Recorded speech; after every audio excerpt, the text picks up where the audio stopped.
বাংলাদেশের দক্ষিণাঞ্চলের একটি শহর বরিশাল। বরিশাল শহরের একটি মসজিদ যার নাম শুনলেই অনেকে থমকে যায়, ভূতের বাড়ি জামে মসজিদ। কিন্তু প্রশ্ন হলো, একটি পবিত্র মসজিদের নাম কি কখনো ভূতের বাড়ি হতে পারে? এতে কি আমাদের ঈমান ও আকীদা ঝুঁকিতে পড়ছে না?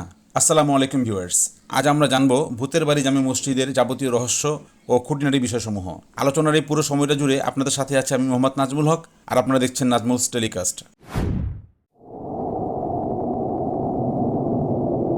ভূতের বাড়ি জামে মসজিদ সম্পর্কে জানার আগে আমাদের জানতে হবে সাধারণ মানুষ ভূত বলতে কি বোঝে এবং ইসলাম ভূত সম্পর্কে কি বলে। চলুন আল্লাহর নামে শুরু করি। বিসমিল্লাহির রহমানির রহিম।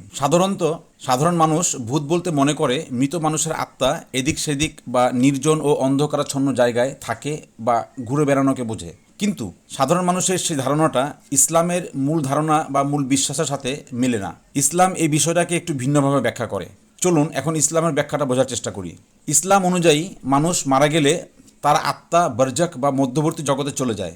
অর্থাৎ একটি মানুষ মারা গেলে বা মৃত মানুষের আত্মা দুনিয়ায় ফিরে আসার কোনো সুযোগ নেই বা এসে ঘোরাঘুরি করে না, এমন বিশ্বাসকে ইসলাম সমর্থন করে না। অর্থাৎ মৃত মানুষের আত্মা দুনিয়ায় ফিরে এসে ঘোরাঘুরি করে এমন বিশ্বাসকে ইসলাম সমর্থন করে না। সাধারণ মানুষ অনেক সময় যেগুলোকে ভূত মনে করে সেগুলো আসলে হতে পারে জিন।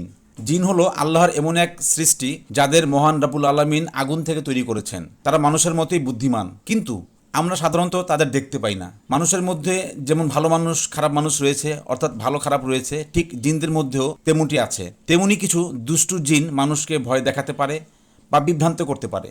তাই অনেক ভূতের ঘটনা আসলে জিনের কাজ বলে মনে করা হয়। কোরআনে জিনের অস্তিত্ব স্পষ্টভাবে উল্লেখ করা হয়েছে, যেমন সূরা আল জিনে জিন সম্পর্কে বলা হয়েছে, কিন্তু কোথাও বলা হয়নি যে মৃত মানুষ ভূত হয়ে ফিরে আসে।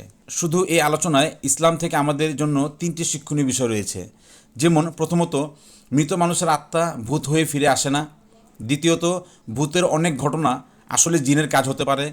তৃতীয়ত, ইসলাম আমাদের ভয় না পেয়ে আল্লাহর উপর নির্ভর করতে শেখায়।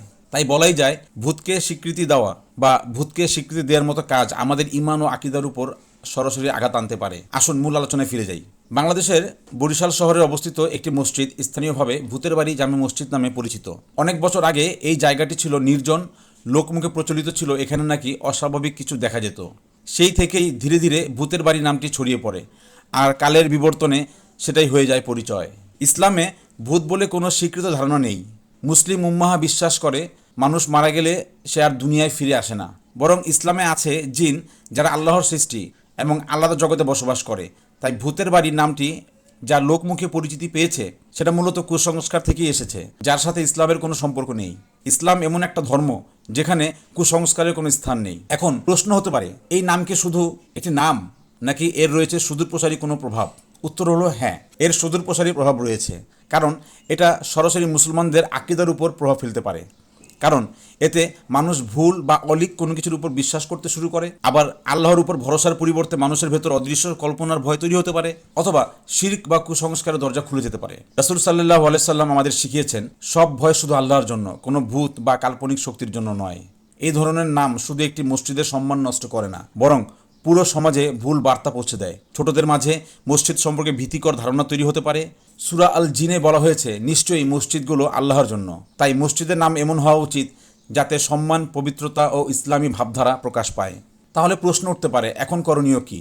মসজিদের নাম পরিবর্তন করা, সঠিক ইসলামিক জ্ঞান প্রচার করা, কুসংস্কার থেকে দূরে থাকা, মানুষকে সচেতন করা। নতুন নাম এমন হতে হবে বা এমন হতে পারে যা ইসলামের মূল বার্তা বহন করবে।